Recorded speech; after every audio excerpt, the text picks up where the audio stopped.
Eu falei, Senhor, eu quero sentir o mesmo prazer que eu sinto nas minhas atividades secundárias na tua presença. E eu não estou dando tempo a você para se manifestar. Eu não consigo sentir prazer em Deus como eu sinto lá, então eu preciso daquilo ali. É lógico, aquilo ocupa 80, 90% do seu tempo e Deus fica com minutos, com décimos da sua vida, e a gente quer que tenhamos com Deus o mesmo relacionamento prazeroso que temos com o exercício, com a vida, com o prazer, com a comida, com a viagem, com tudo. Se a gente dedica extremo tempo a isso e nada para Deus. A gente não dá oportunidade para a presença se manifestar, sabia?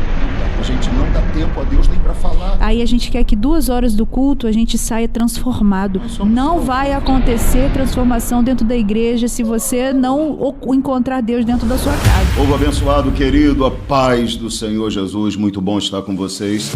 Mais uma vez, começando mais um Falando de Vida e muito mais. E hoje nós temos um tema forte, abençoador, para te fazer pensar, para gerar crescimento a você. Que tema, pastor Anderson? Não transforme a bênção em maldição. É uma ordem, é imperativo, não transforme a bênção em maldição. Nós vamos falar disso daqui a pouco, discutindo com uma convidada muito especial acerca de detalhes bíblicos sobre este tema que vai abençoar a sua vida. Mas antes, lembrando a você que estamos aqui com o apoio da nossa igreja, a Igreja Ide Pregai, Rua Ricardo Quitete, 137, no Parque Jockey Clube, e também, como você está vendo aí na tela, apoio do Evolver, Instituto de Educação, também do Batata Show, lanchonete, pizzaria e ainda da Eletricar, autoelétrica e ar-condicionado. E eu quero convidar você não só a orar por esses irmãos, não só orar pelos nossos apoiadores, mas também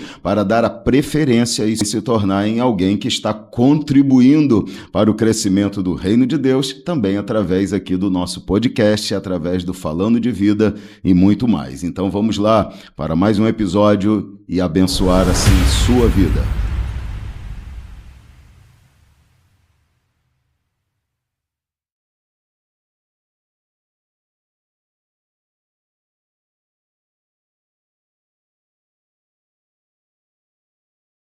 Pois bem, gente querida, é com muito prazer, muita alegria que eu recebo aqui hoje, ó, essa princesa aqui, ó, Paola, eita, prima, princesa, mulher de Deus, serva do Senhor, ministra de louvor, empresária em conjunto com seu esposo, proprietária com seu esposo do Batata Show, nossa apoiadora aqui, mas antes de tudo uma serva maravilhosa do Senhor. E hoje nós vamos falar, minha querida, sobre esse tema fantástico, maravilhoso, não transforme a bênção em maldição. Paz para você, fique à vontade, um prazer recebê-la aqui. A casa é sua. Amém, gente. Eu agradeço o convite. Estou aqui nessa responsabilidade hoje, né, para a gente tratar esse tema que tem muita coisa interessante que com certeza vai falar com você que está assistindo a gente agora. É verdade, querida. É muito sério isso, Paola, porque a gente tem a tendência equivocada de transformar as bênçãos em maldição, dependendo da configuração que a gente dá à bênção. Vou usar um exemplo simples aqui, uma coisa básica e normal, só para que a gente possa introduzir nesse assunto e trazer às pessoas uma explicação, talvez até um norte sobre o que nós vamos falar. Existem pessoas que são abençoadas e abençoadas por Deus, por exemplo, conseguem comprar um carro que desejavam, que sonhavam, que queriam a vida toda. Mas depois que elas compram esse carro, elas acabam utilizando esse carro, ao invés de ser um instrumento somente para abençoá-los, elas acabam usando esse carro para gerar o que nós chamamos aqui de maldição. Maldição é tudo aquilo que acaba se tornando sem valor, tudo aquilo que não nos aproxima de Deus e que automaticamente nos afasta do Senhor. Ser amaldiçoado é ser o contrário de ser abençoado, e eu quero deixar isso muito prático, porque às vezes as pessoas levam maldição somente para o sentido de você não vai ser, você não vai conseguir, você é uma pessoa horrível,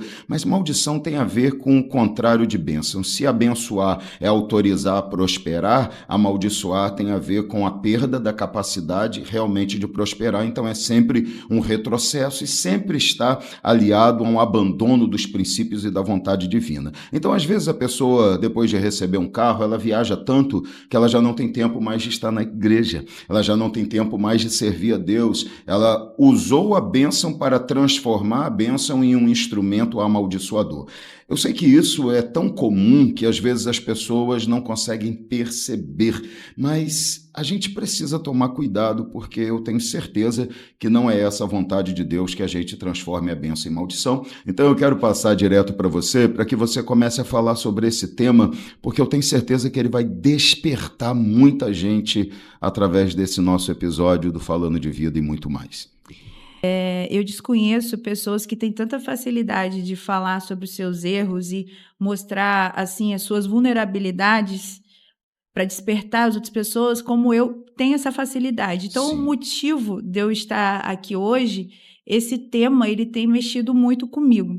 Sim. Então, quando eu fui convidada, né, para estar aqui, né, e você me deu essa oportunidade de escolher o tema, eu falei, esse tema precisa ser exposto porque eu estou vivendo algumas situações relacionadas a isso.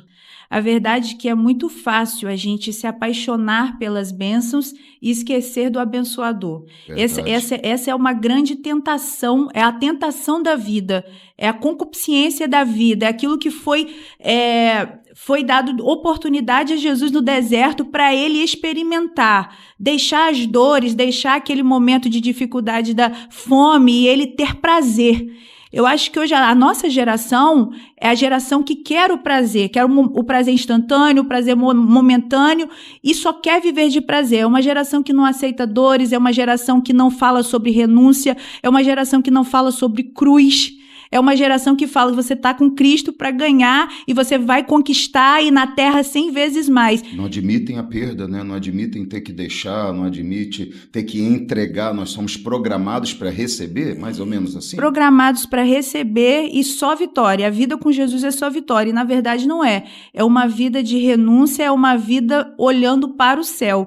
E a gente, todas as vezes que as conquistas nos abraçam de tal forma que nos deixam tão apaixonadas, os nossos olhos saem do céu e se fixam na terra e a gente acaba perdendo todo o propósito. Eu acho que quando a gente transforma a bênção em maldição é quando a gente se desvia do propósito. E o que eu estou querendo dizer que maldição não é, você que está me assistindo agora, não é porque você vai se entregar à bebedeira, à prostituição, eu estou falando de coisas que não são pecado, mas que o amor por elas, assim como o dinheiro, que a Bíblia fala, o amor ao dinheiro é a raiz de todos os males, o amor pela vida, pelas conquistas da vida, vão te tirar do propósito, aí passa a ser pecado. Sim. A Bíblia fala, por exemplo, de deixar pecado em embaraço. Tem muita coisa que não é pecado, né, Paola? Mas acaba sendo um grande embaraço para a vida das pessoas e acabam conduzindo a pecado. Então, ao invés, como a gente frisou, de serem abençoadoras, se transformam amaldiçoadoras. Ao invés de produzirem bênção, prosperidade, resultados que vão aproximar a pessoa de Deus, elas acabam destruindo a vida, acabando com tudo. Você estava falando aí acerca de Jesus e escolheu não o prazer, mas escolheu o compromisso, a responsabilidade. A gente já estava até conversando assim no WhatsApp. Quando que o pão seria o pecado? Transformar a pedra em pão? Nunca seria o pecado. Quando receber a honra dessa vida seria pecado? Não seria. Mas você falou uma coisa muito certa, desde que te afaste do propósito. Ele tinha um propósito de vencer o diabo, vencer a carne dele. O primeiro inimigo que ele se deparou foi com a carne. Sim. Então ele tinha que vencer aquele momento. Exato. Então aquilo se tornaria um embaraço, um empecilho para ele alcançar o propósito. É a mesma coisa, Paola. As pessoas confundem desobediência, acreditando que desobediência tem só a ver com a lei, com a regra, com aquilo que está escrito em termos de não faça ou faça sim. E aí as pessoas levam para um modo muito simplista e dizem, eu não roubo, não mato, não faço... O jovem rico. Não cometo adultério. O jovem rico, exatamente. Mas existia uma parte da vida do jovem rico, usando o exemplo que você está dando, que precisava ser entregue e aquilo o colocava perto do reino, mas não o colocava dentro do reino. Não adianta estar perto. As 5 virgens que não eram prudentes, as loucas, elas estavam muito perto, chegaram a bater na porta, mas elas não conseguiram entrar. Então, estar perto não adianta nada, eu tenho que estar dentro. Então, as pessoas confundem e não entendem que desobedecer também inclui não viver o propósito.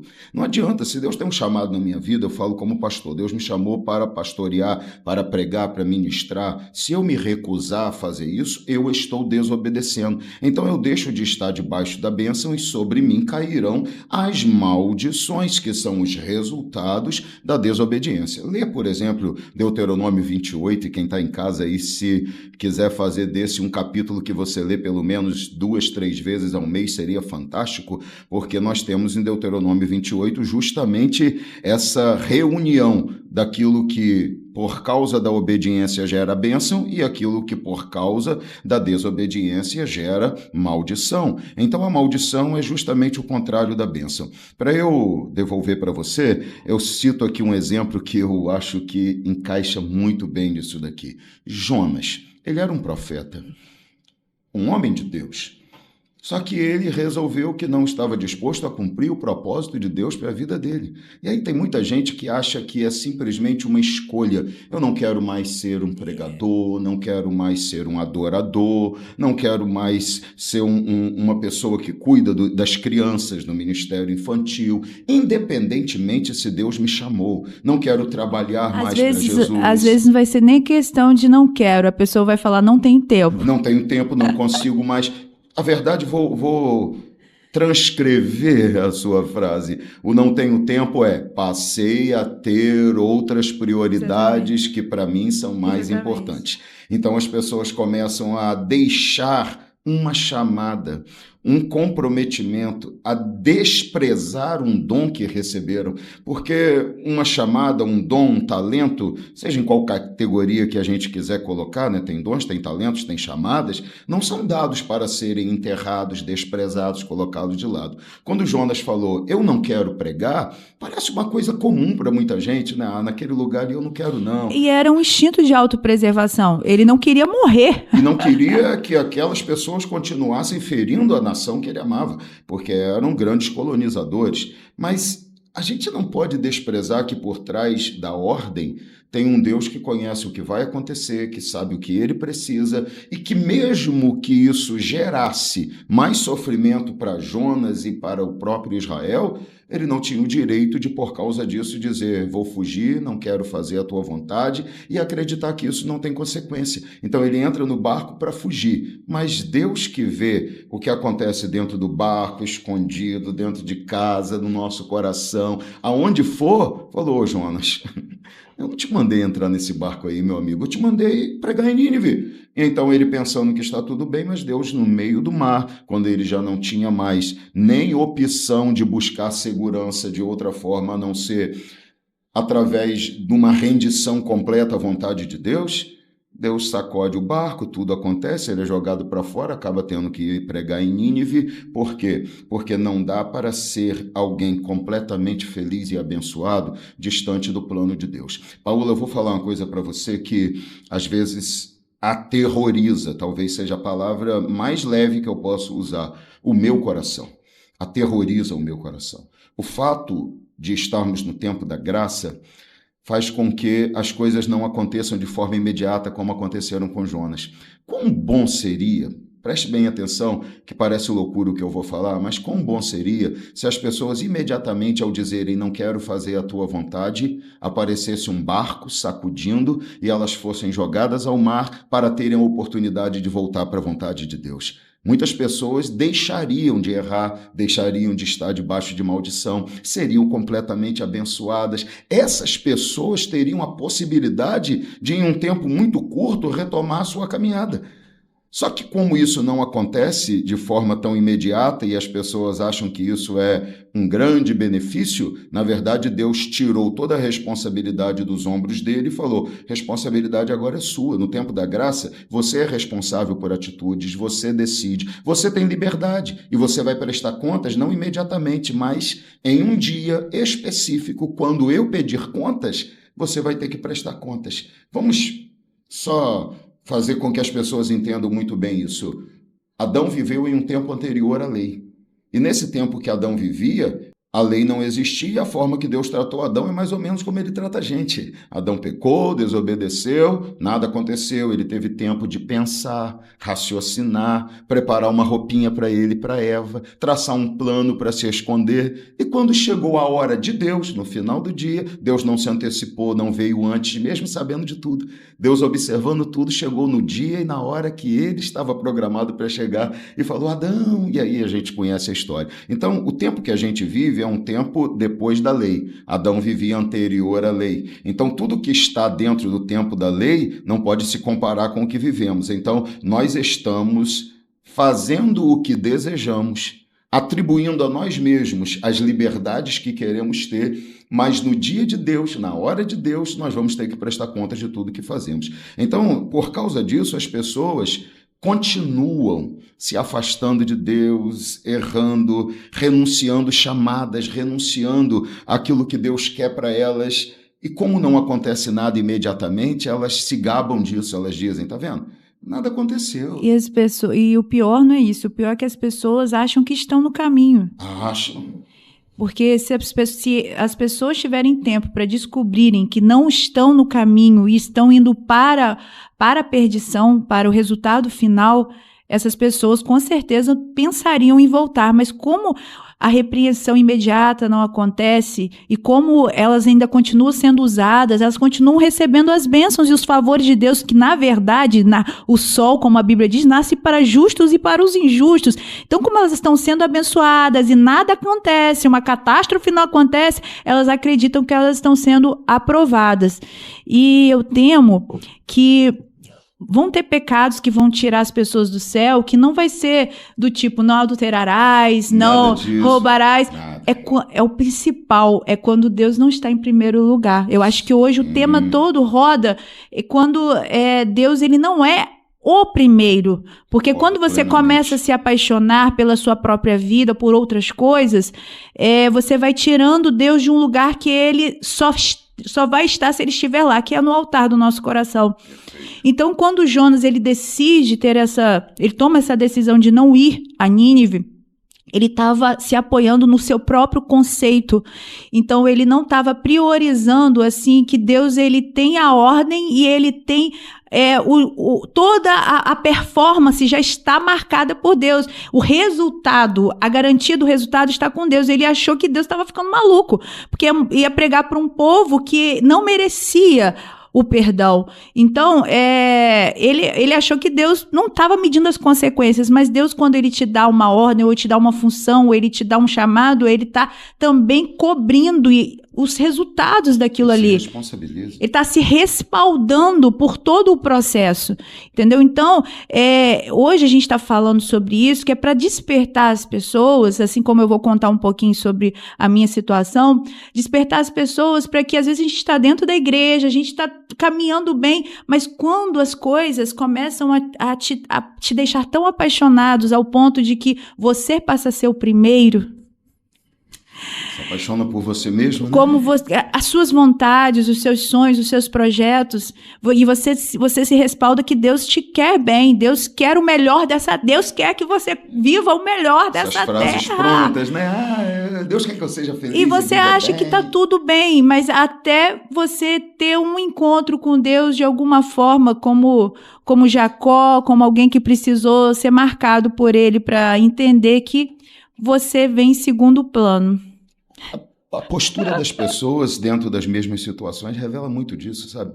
Jonas podia ter perguntado, Senhor, mas esse povo aí está fazendo maldades com Israel, estou preocupado, devo ir mesmo. Porque Ananias, por exemplo, quando o Senhor falou, e eu estou até com o texto aqui, falou, Ananias, vá até a rua chamada Direita, pergunte por um homem de Tarso chamado Saulo, ele está orando. O que Ananias fala com Deus? Ele fala no versículo 13, Senhor, tenho ouvido muita coisa a respeito desse homem, de todo o mal que ele tem feito aos santos em Jerusalém. Chegou aqui com autorização para prender os que invocam o teu nome, mas o Senhor disse, vá, porque este é para mim um instrumento escolhido para levar o meu nome. Então Ananias questionou a Deus e falou, é isso mesmo?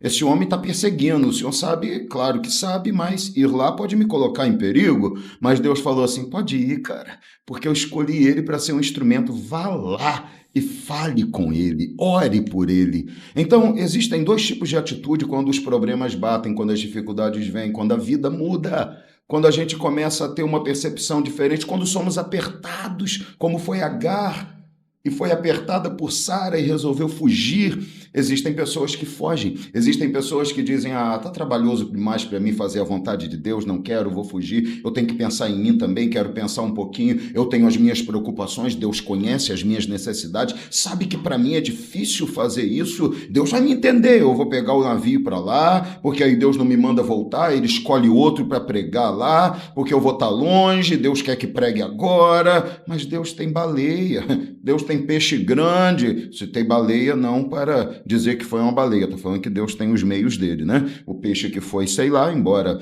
já tenha relatos de baleias que engoliram pessoas, esses dias teve até uma, não é? E Deus fez da maneira que ele quis, a Bíblia não relata, diz um grande peixe, mas Deus tem os caminhos para nos levar à vontade dele. Enquanto Jonas fugia de medo porque se recusou a fazer o que Deus queria por causa da dificuldade, então ele disse, enquanto foi fácil, tá bom para mim, mas agora que tá difícil, agora não dá mais. Tem gente que é assim, já percebeu? Você é ministra de louvor. Tem gente que às vezes fala assim, olha, você é líder, não só ministra, mas líder do Ministério Não a Nós, do Ministério de Louvor da nossa igreja. Quantas vezes você vê pessoas dizendo, quero cantar, mas quando você apresenta as necessidades de compromisso, a pessoa, não, agora não dá para mim não. E às vezes você fala, por exemplo, o ensaio é uma vez por semana. Dá para mim. Se você falar, agora tem uma reunião também além do ensaio, estou saindo do Ministério de Louvor porque é muita coisa para mim. As pessoas esquecem que uma chamada inclui a necessidade de um sacrifício, às vezes, maior do que aquele que estamos fazendo até aquele momento. Para cada tempo, uma necessidade, para cada momento exige de nós um sacrifício diferente. As pessoas têm que atentar para isso, Paola, porque se elas não entenderem que eu não sou tão importante quanto Deus e que as minhas necessidades serão pessoais supridas por Ele. Exatamente. Eu não posso correr atrás da minha autoprovisão, não posso correr atrás do meu autossuprimento. Não é a força do meu braço que conquista o salário, é porque Ele me deu saúde para trabalhar. Então, assim, eu não posso correr atrás da provisão. Entender que é dele, tudo é dele para ele. Por ele, para ele são todas as coisas, não? E contextualizando assim, tudo que a gente está conversando,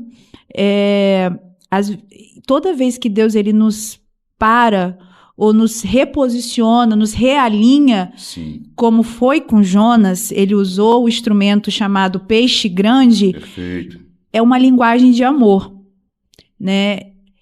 Deus falando assim, não posso te perder, você é mais importante do que as conquistas, do que ouro e prata. Na verdade, a Bíblia fala que uma alma tem muito valor para o Senhor. Perfeito. E tudo isso, esse tema aí, você que está em casa vai ouvir, girou em torno de uma situação que aconteceu comigo na semana passada, hoje faz exatamente uma semana. Eu ganhei uns 6 pontinhos na perna por causa de uma oração que eu fiz. Explica isso aí melhor, como é que é? Você ganhou 6 pontos na perna por causa de uma oração? Por causa de uma oração. Eu acho que, às vezes, a correção ela vem mais ágil quando Deus está vendo que a gente quer acertar. Paola, eu vou te interromper aqui. Por que assim acontece algumas coisas comigo tão rápido? Eu acho porque ele sabe que a gente não é burro, a gente sabe quando a gente não a gente está começando a desalinhar. Mas quando a gente fala assim, tá tudo certo. Mas quando você se incomoda, o Espírito Santo ainda está lá e te incomoda, fala assim, não tem alguma coisa, eu sozinha não consigo, Jesus, me ajuda. E ele dá uma ajudinha. Vou citar um versículo para você aqui, porque eu precisei abrir esse parênteses quando você falou isso aí. Essa frase foi fantástica, então eu vou citar um versículo para você. A Bíblia diz assim, corrija o sábio e ele te amará. Instrua o tolo. Olha só, corrigir é dizer, você está errado. E ele te ama. Agora, o tolo, você quer dar uma instrução e você angustiará a sua própria alma. Então, quando Deus olha e fala assim, sábio, eu posso corrigir imediatamente? Ok.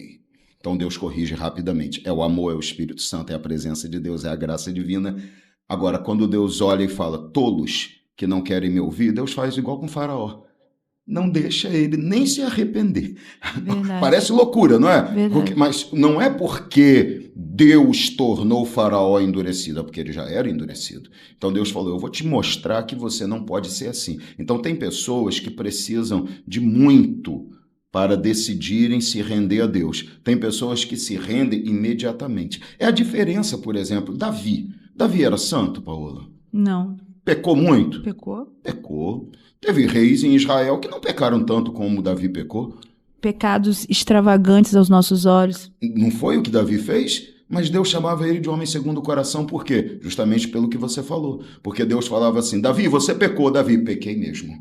Então, ele estava disposto a mudar, ele estava disposto a essa transformação imediata. Deus encontrava liberdade para corrigi-lo, e é isso que acontece quando a gente ora com a sinceridade e o desejo, pedindo o que você vai contar aí, não sei nem qual foi sua oração, mas quando a gente fala com Deus com disposição para realmente fazer a vontade de Deus, Deus tem meios que às vezes parecem loucura, para nos falar aquilo que Ele quer, nos ensinar e nos conduzir ao que Ele quer. Só que mesmo por esses meios difíceis, o resultado é sempre vitorioso. Já parou para pensar que a fornalha foi mais gostosa do que para Misael, Ananias e Azarias, Sadraque, Mesaque e Abednego, a experiência, do que para quem foi levar eles. Quem pensou que ia ficar do lado de fora, morreu. E quem pensou que ia morrer, viveu. Então, as experiências de Daniel na cova são melhores do que a do rei no palácio, que Daniel dorme e o rei não dorme. Então, às vezes, experiências difíceis são muito melhores porque está dentro da vontade de Deus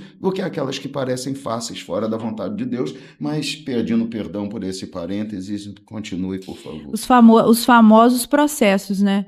A Bíblia fala que tem o homem de dura cerviz que ele não consegue ser consertado, ele tem que ser quebrado. Ui. Então, se você não se permitir ser maleável, sim, ser quebrado é algo assim, eu não sei nem se tem conserto. Por essa passagem, eu acredito que essa pessoa não tem conserto. A Bíblia fala, por exemplo, que quando o vaso quebra na mão do oleiro, está em moldagem e formação, ele refaz de novo. Mas o capítulo 19 de Jeremias, muita gente só leu o 18, diz que o Senhor falou assim, Jeremias, compre um vaso já pronto, depois de seco, depois de pronto. Agora quebre diante dos líderes de Israel e fale para eles, assim como esse vaso, que já estava pronto e seco, se quebrou e não tem mais não tem conserto, restauração. Não dá para restaurar. Eu acredito que esse texto que eu citei, que com certeza que eu lembrei aqui agora, você sabe muito melhor sobre o contexto dele. Eu acredito, pelo que eu me lembro, que não existe para essa pessoa arrependimento, porque ela é uma pessoa de dura cerviz, ela é uma pessoa não maleável. Sim. Entendeu? Então, assim, quando Deus ele ainda nos tem na roda, todo toque que ele nos dá, às vezes o toque pode nos apertar, pode doer um pouquinho. Desmontar até. É um toque de amor. E eu tô para falar sobre o que eu vivi há uma semana. Você ganhou Ganhei 6 pontinhos e tô aqui com a perna com 6 pontinhos ainda para tirar os pontos. E eu viajei com meu marido. Fui ficar 2 dias em Búzios, né? Todo mundo que eu conto dá risada, que você saiu daqui para se acidentar em Búzios, é assim mesmo. E eu consegui até deixar meu filho com a minha mãe. Eu saí para lua de mel, só eu e meu marido, que beleza. E foi só o primeiro dia, porque o segundo dia, assim, aí no segundo dia, eu fui orar antes de sair. E minha oração foi assim, Senhor, ouve só essa oração, por favor. Senhor, eu tô tão apaixonada pela vida, eu tô gostando tanto da vida que o Senhor tá me dando.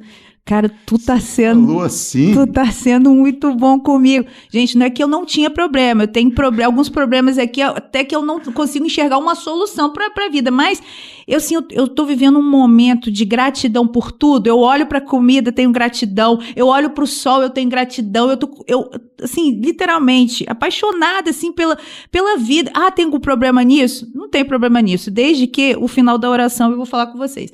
Eu tô tão apaixonada da vida, que se o senhor falar, olha só que, gente, que vergonha, meu Deus.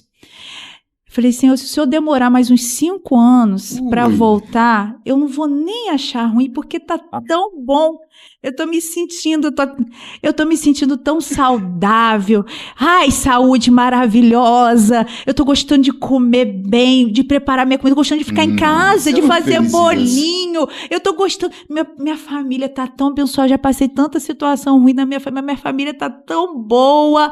Hoje eu tenho uns probleminhas, umas situaçõezinhas para resolver, mas olhando o contexto, eu tô tão bem, tô tão assim, eu olho pro espelho, eu chego para comprar roupa, é só roupa P, eu acho roupa em qualquer lugar. Apaixonada pelo corpo. Eu tô apaixonada por tudo, apaixonada pela academia, atividade física, então alucinada, só Jesus. Aí entrou a fase, Senhor Jesus, e as minhas orações têm sido tão curtas, porque eu não tenho mais tempo. Porque eu tenho muita responsabilidade, porque eu tenho que viver. Bora viver. Bora viver. Bora viver, vambora aliviar a mente, vambora ser feliz. Jesus está voltando, eu tenho que fazer tudo o que eu tenho para fazer. E eu falei, Senhor, minhas orações são tão curtas que eu falo, e eu não consigo ter esse tempo de quietude para ouvir o Senhor falar. Porque eu não tenho tempo para isso. Eu não tenho tempo para ficar aqui no quarto, orar, ler a palavra e ainda ter um momento de quietude que o Senhor fale comigo. Tenho muita dificuldade com isso. E aí eu falei assim, Senhor, me liberta. Eu estou vendo que não estou caminhando bem. Eu preciso melhorar. Mas eu sozinha não estou conseguindo porque eu estou extremamente empolgada com tudo que eu estou vivendo. E eu não quero ter que parar. Então, me ajuda, por favor. E a oração não demorou umas 6 horas para ele me responder. De uma forma bem dolorosa. Eu estava andando na rua de Jeribá para comprar uma quentinha para Osmar.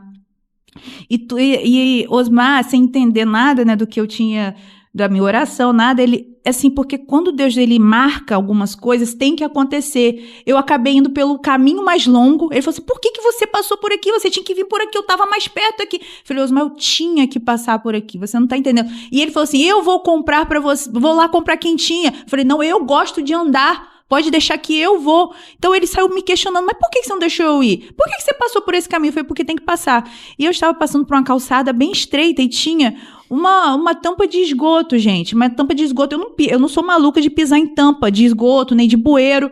Mas só que a rua era muito estreitinha, meu pé pisou na ponta. Quando eu pisei na ponta, ela estava solta, ela girou. Quando ela girou, meu pé entrou, minha perna entrou dentro do bueiro, dentro da caixa de esgoto, caí um joelho no chão e abriu. Rasgou a minha perna, acho que uns 15 centímetros, e na hora dava para ver o osso. Na hora eu não sabia se eu gritava, se eu chorava, se eu desmaiava. E eu liguei para Osmar, falei, vem correndo me socorrer porque eu caí feio. E aí, muito sangue, logo o sangue coalhou, a gente não via a profundidade do que tinha acontecido. Resumo da história, fui para o hospital, tive uma experiência péssima da minha vida, porque eu senti muita dor. Assim, o médico não teve muita empatia comigo, então assim, eu sofri demais para tomar os pontos e para limpar com a esponja, tudo aquilo ali. E eu não podia ter ninguém na sala, ele mandou Osmar sair porque tinha muita gente, entendeu? Então foi um momento de bastante dor. E quando eu estava na cadeira de roda ali, Deus falou claramente comigo, você recebeu a resposta da oração que você falou. Você queria tempo, e agora eu estou te dando tempo. Agora você não tem como sair correndo para malhar, não tem como você sair correndo para viver a sua vida, agora você precisa parar. E nisso aí, tomei 6 pontinhos, 10 dias em casa, de perna para cima, lógico que agora eu tô podendo andar, tô conseguindo andar, mas ainda tô com os pontos. E ali eu entendi que era uma linguagem de amor de Deus comigo, dizendo que Ele queria mais de mim, entendeu? Mais do que eu estava dando. E que Ele precisava ser a minha prioridade, porque isso aqui vai passar. Com certeza. Quando Salomão fala que tudo é vaidade, pastor, é porque vai passar. Sim. A carne vai passar. Por mais que ela seja, a parte hormonal nossa seja extremamente agitada e gere em nós prazer e alegria, que a gente não quer parar de sentir esses sentimentos maravilhosos que a gente tem no Claro nosso que não corpo. Você olha para Jesus e vê que Jesus, ele abdicou do prazer em todos os níveis, pastor. Sim. De descanso, de conforto, de dinheiro, de amizade, de honra. Ele se abdicou de todas as fontes de prazer. A gente acha que a gente não precisa fazer, porque afinal de contas, nós somos melhores do que Jesus, não é? É assim que a gente pensa às vezes, que a gente tem mais direitos do que o próprio Filho de Deus, mesmo que nós sejamos os pecadores e ele seja o absolvidor dos nossos pecados. A gente acha que a gente tem mais direito do que ele. Nós somos incrivelmente, eu vou dizer ingratos, porque não tem outra palavra. Humanos. A gente é ingrato, mas porque a gente você está certo, a gente é humano, a gente é falho, mas Jesus era humano também. Exatamente, mas isso não nos autoriza a sermos errados, e nesse caso sermos ingratos, sem que isso seja ainda considerado como uma falha que poderia ser resolvida. Eu acho que a gente é muito arrogante. É muito. A gente é dono de nós mesmos. Você quer ver como é que a gente é como humanos? A gente está falando isso daqui. Você pode ter certeza, tem gente que está assistindo a gente agora que está doido para desligar. Outros que, de repente, já até saíram. Ou que não podem parar, porque tem que fazer comida, tem que fazer coisa. Enquanto a gente não entender que, assim, que o reino precisa vir em primeiro lugar... Tem gente que não suporta ouvir essas coisas porque acha que a gente está sendo fanático. Eu estou falando de mim, Exato. Da certeza de uma experiência que eu passei. Exato, e eu não queria que você precisasse passar por ela também. Mas é aquilo que a gente falou antes, volta aqui. Tem gente que nunca vai passar por isso. Porque o coração nunca está disposto a entender a necessidade e a realidade do céu. Paola, eu ouvi um pastor contar um testemunho, foi meu pastor no seminário, tá? Eu ouvi ele contando esse testemunho, ele me marcou a minha vida inteira. Ele falou o seguinte: Deus tinha mandado eu fazer algumas coisas. Eu sabia o que Deus queria que eu fizesse e eu não estava fazendo. Mas fui num culto, numa igreja que eu não deveria estar naquela noite. Mas eu estava lá e ele falou, em desobediência a Deus. Questões pessoais da vida dele, ele não revelou o que é que estava acontecendo, mas estava lá. Ele disse que veio uma irmã e ele falou, Deus, na direção dele para profetizar, ele falou, Deus vai me repreender aqui agora. E a irmã chegou e falou assim, homem, eu digo que sou contigo, estou me agradando da tua atitude, agradando de você. Ele parou e falou assim, minha irmã, me perdoa. Mas se Deus te usasse para me envergonhar aqui hoje, eu até aceitaria. Mas você dizer que Deus está se agradando de mim, eu estou aqui em desobediência, irmão.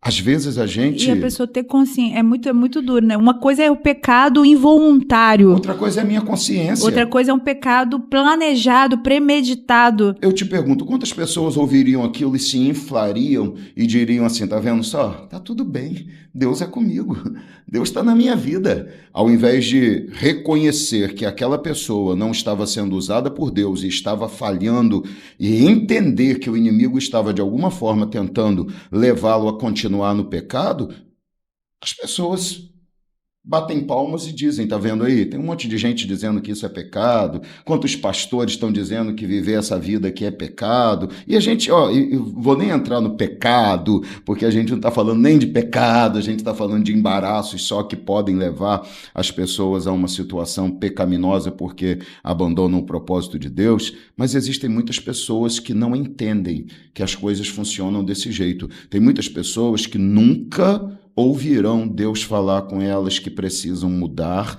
nunca passarão por esse testemunho que você passou, porque, primeiro, não estão perto de Deus o suficiente. Segundo, não oram assim a Deus, não abrem o coração. Verdade? Nem oram mais. Tem gente que nem ora mais, Paula. Tem servos de Deus que não oram mais. Tem servos de Deus que não leem Bíblia. Tem servos de Deus que nunca leram a palavra de Deus.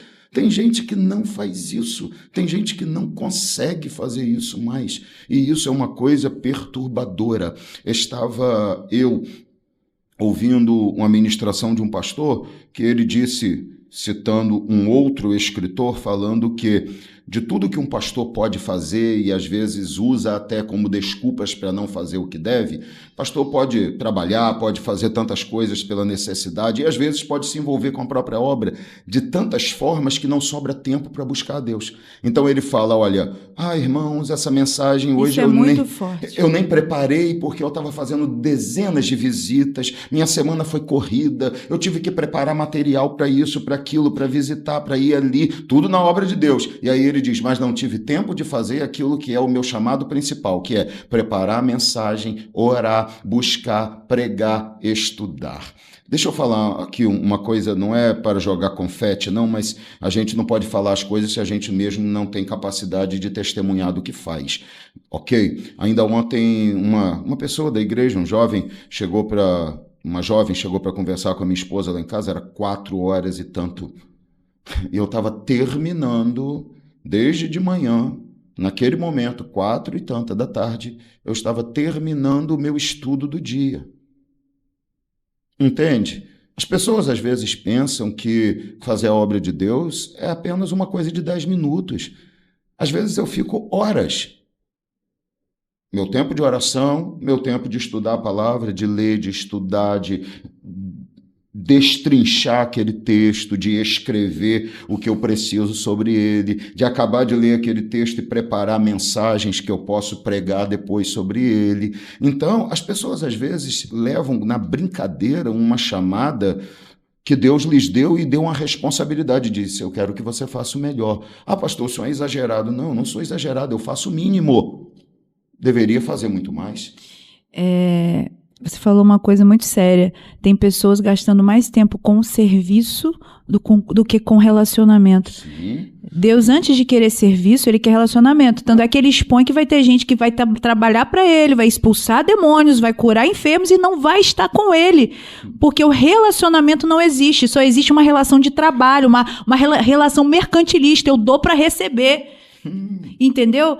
E eu estava vendo não foi um podcast, mas foi um stories no Instagram, eu achei muito forte, cara, uma pessoa falou que a nossa geração, tem gente que vai se identificar aí porque deve ter visto, é de uma pessoa bem famosa, ela falou assim, as pessoas não querem Deus, a nossa geração não quer Deus, elas querem Deus e algo mais.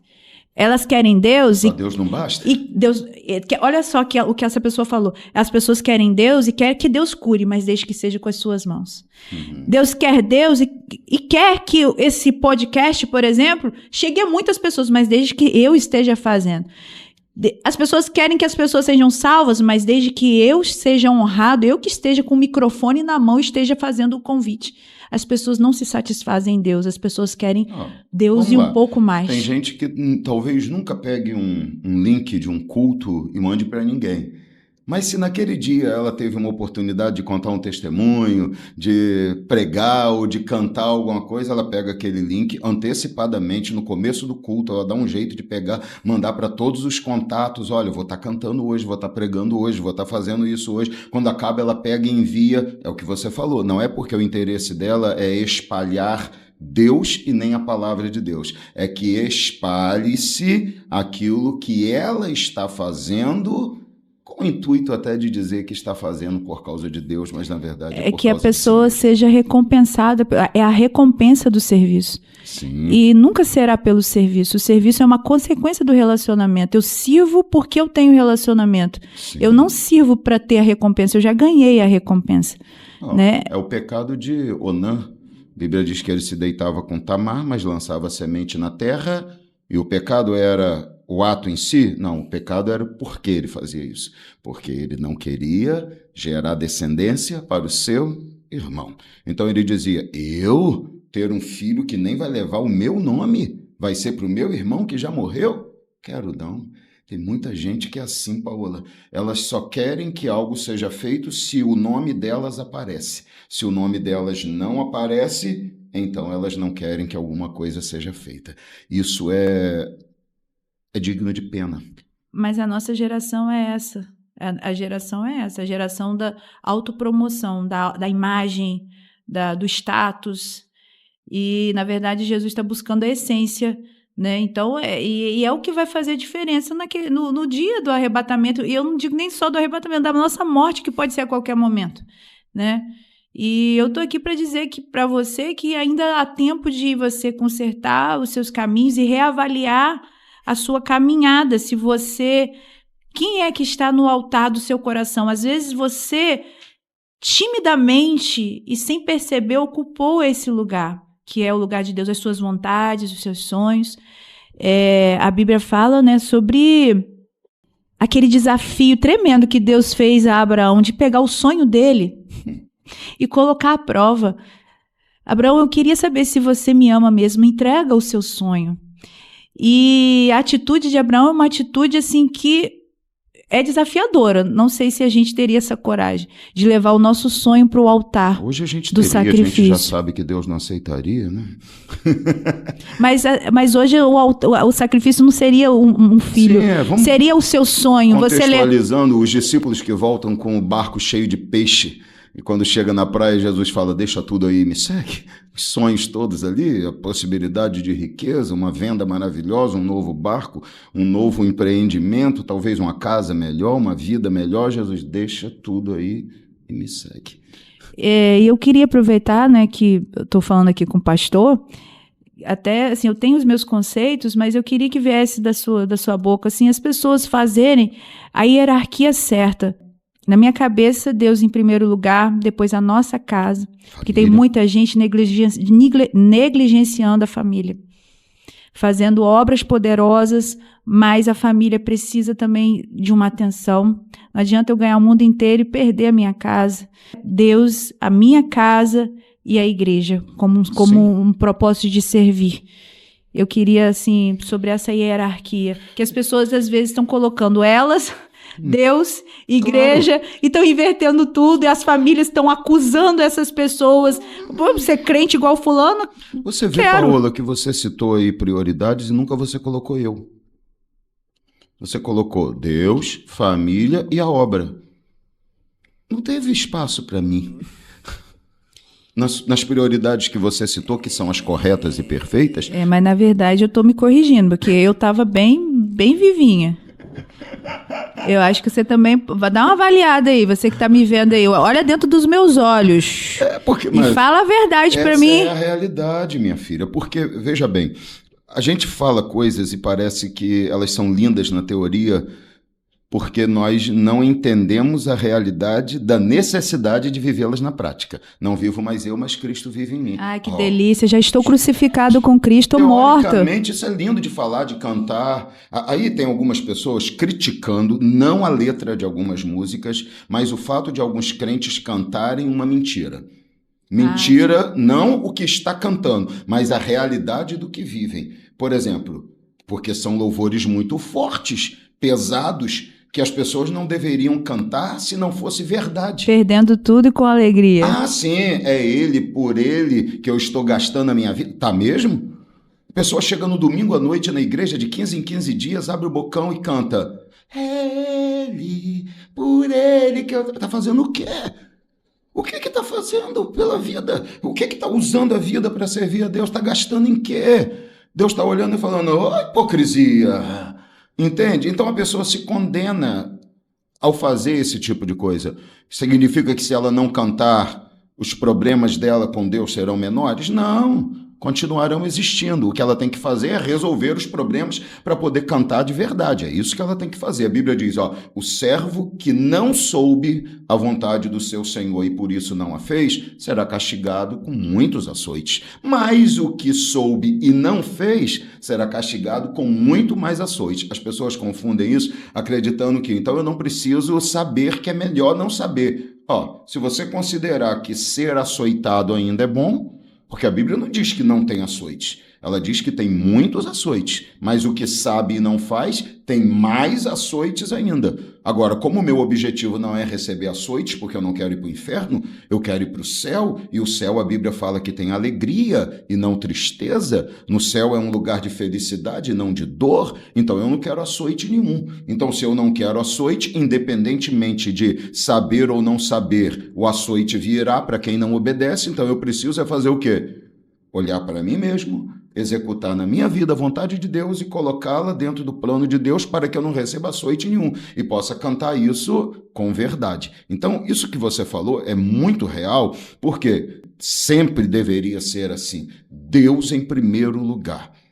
Não tem como fugir disso. Então, Deus em primeiro lugar. E quando eu digo Deus em primeiro lugar, eu estou falando meu relacionamento com Deus, a minha busca a Deus, minha comunhão com Deus. As escolhas dele acima das minhas. As escolhas dele acima das minhas. Entender como José que eu não posso me preocupar em onde estou, mas em quem está me vendo. Então, estou no Egito, não estou sendo visto por Potifar, mas como cometeria tamanho pecado contra o meu Deus? Então, eu não sou servo de Deus só na igreja, eu não sou servo de Deus só na frente da minha família, da minha esposa, ou do seu marido, ou das pessoas que te conhecem. Eu sou servo de Deus em qualquer situação, mesmo quando tem eu e uma pessoa só a mais, e que essa pessoa está me convidando para pecar, e se eu falar que pecamos, eu condeno a mim e a ela, nós dois seremos condenados, então é como se um fosse cúmplice do outro, e a destruição seria mútua. Então isso às vezes dá uma certa tranquilidade mental de pecar, porque nós dois estamos pecando,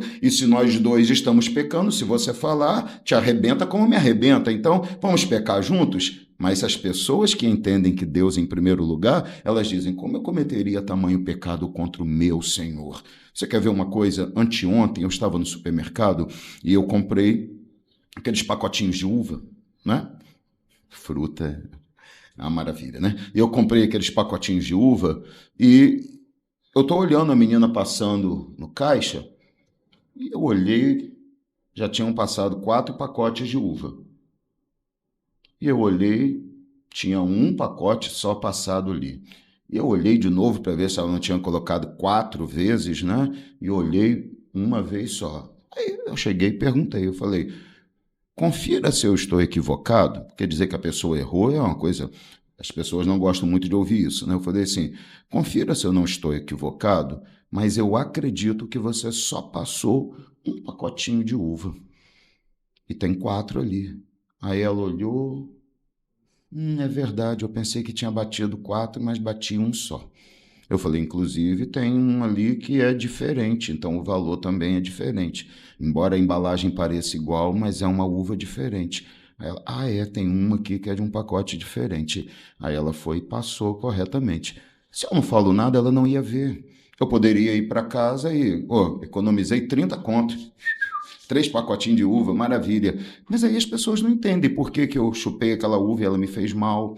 Por que eu tive uma condenação em mim porque eu estou participando de algo que foi fruto de um roubo consciente. Quando é inconsciente, se eu chegar em casa e ver, eu volto e aviso. Querida, outra vez que eu tive aqui, esses dias eu fui no supermercado e cheguei lá e a menina tinha cobrado uma coisa errada e a gente só viu quando chegou em casa. Eu falei, minha filha, eu estava vindo aqui já algumas vezes para te encontrar, porque provavelmente faltou no seu caixa. Mas eu tive aqui alguns dias atrás e quando eu cheguei a casa, eu vi que você passou isso aqui errado. Então faltou você passar isso aqui. Eu comprei um aqui, você pode passar 4 porque você passou errado da outra vez. Ela olhou para mim... Como quem diz assim... Da onde você veio? Da onde veio esse sujeito? Aí sabe o que acontece? No outro dia eu vou no mesmo supermercado e estou passando no caixa e um rapaz olhou e falou assim para mim, lembra de mim não, né, pastor Anderson? Eu olhei e falei assim, querido, me perdoe, mas não estou lembrado. Aí eu sou fulano de tal, que é parente de fulano de tal, daquela igreja que o senhor foi pregar. Eu falei, meu querido, desculpe, mas é impossível lembrar de todo mundo. Como você está aí? Muito bem. E aí eu falei, Jesus, já pensou? Se eu faço uma coisa errada e aquela mulher me marcou, talvez ela me marcou, eu não sei, e eu não falo nada, aquele ia falar, aquele é pastor safado, sem vergonha, entendeu? Então, eu tenho que entender que aonde eu passo, eu tenho que representar Deus. Então, como eu cometeria tamanho pecado contra ele? Então, Deus em primeiro lugar, depois a família, porque a Bíblia diz que quem cuida dos outros e abandona a própria família é pior do que um incrédulo. Ainda hoje eu estava estudando a palavra e... Você sabe que eu estou escrevendo um comentário bíblico e eu estou em 1 Samuel e eu estava lendo quando a Bíblia diz que os filhos de Samuel não seguiram a mesma linha de caráter de Samuel e isso levou o povo embora um erro não possa justificar o outro, mas foi um catalisador para que o povo pedisse um rei. E eu estava escrevendo justamente sobre isso, que seria leviano dizer que Samuel falhou com seus filhos. Mas, ao mesmo tempo que eu não posso afirmar isso, a Bíblia não diz, mas é claro que existe hoje uma grande quantidade até de líderes como Eli, que não conseguiu fazer com que os seus filhos entendessem a vontade de Deus. Sabia, às vezes, o que fazia de errado, mas mantinha os seus filhos numa posição sacerdotal que eles não poderiam ter. Então, à medida que a gente, mesmo trabalhando para Deus, esquece que a família precisa ser levada a sério, em consideração, a Bíblia diz, por exemplo, o apóstolo Paulo fala que o casado está dividido. Então, ele tem que entender que Deus já entende que casar significa que ele vai ter que ter tempo e cuidado com a sua família. Então, ele não pode ter a obra de Deus com uma prioridade acima da sua família. Então, se Deus está acima de tudo, o meu comportamento em casa, no trabalho, aonde for, é um comportamento que exalta e glorifica a Deus, que traz a Deus honra e alegria. A minha família eu cuido como uma prioridade secundária depois de Deus. E aí eu faço a obra do Senhor também. Paola, eu vou arriscar dizer que da forma como a gente vive hoje, porque os tempos mudam, as coisas mudam. Hoje a gente tem menos trabalhos presenciais nas igrejas, muitas coisas foram substituídas pelas possibilidades dos recursos online, entendeu? A gente mesmo sabe disso, tivemos uma reunião online de casais na segunda-feira. Por que nós podemos fazer isso? Porque a tecnologia nos permite. Então, nós temos trabalhos online que faz com que as pessoas tenham menor necessidade de se deslocarem para o templo todos os dias e toda hora. Então, eu ouso dizer que se a pessoa quiser trabalhar para Deus, é quase impossível que esse serviço, a não ser para líderes, para pastores, para pessoas que têm uma necessidade maior de envolvimento, seja capaz de dizer que, eu faço tanto a obra de Deus. Repito, salvo algumas pessoas em específico, que isso está me atrapalhando na família. Por que digo isso? Porque existem pessoas que usam isso como desculpa para dizer não posso fazer nada para Deus porque eu tenho a minha família. E não é isso. A gente tem condição de priorizar a família, mas também de servir a Deus. Nós não precisamos deixar um por causa do outro. É por isso que é uma escala de prioridades. Não é uma escala que indica as únicas coisas que eu posso fazer. Não é exclusividade, né? Não é, é prioridade, exatamente. Porque tem pessoas que tratam a família como exclusivo. Acabou. Tu é minha família, acabou. E Deus é o que sobrar. Tem gente que culpa os filhos pelo seu fracasso em conseguir encontrar tempo para servir a Deus. Tem gente que usa os filhos assim, meu filho que eu tive, agora eu não posso mais porque eu tenho que dar tempo para o meu filho. Gente, olha que pecado. Olha aí, quando pega a bênção e transforma em maldição. Transforma em maldição. Porque atrapalha o propósito. Exato, você olha e fala assim, agora que eu tenho filho eu não posso fazer mais nada. Deus da minha vida, que incapacidade de perceber que tudo que você tem é porque Deus te deu. Que incapacidade de entender que o Deus que deu é o Deus que tira. Que incapacidade de compreender que só existe filho, só existe família, só existe vida, só existe casa, só existe vitória, porque Deus está te dando. Que dificuldade! Eu acho, pastor, que a gente está vivendo os últimos dias e Deus está gritando sobre esse altar que está sendo perdido. Exatamente. Esse tema que a gente está abordando aqui é a perda do altar de Deus na nossa vida. Filha, com certeza.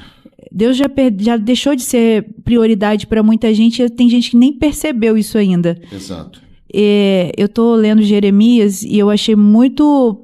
Inclusive, né, que você estava falando sobre Jeremias, é muito interessante um texto que eu queria ler aqui. Eu até tirei a foto na hora do versículo. Procura a foto. Enquanto você procura a foto, eu já vou fazendo algumas perguntas que eu queria fazer a você, para depois do seu texto você responder, tá? Eu vou precisar que você fale comigo sobre essa relação entre cuidar do corpo, academia e a forma como as pessoas estão... Se eu quer expor os meus pecados, é isso mesmo aqui? Não, eu quero só que você fale sobre o que você falou, porque existem pessoas que confundem a necessidade de cuidar do corpo com uma idolatria ao corpo.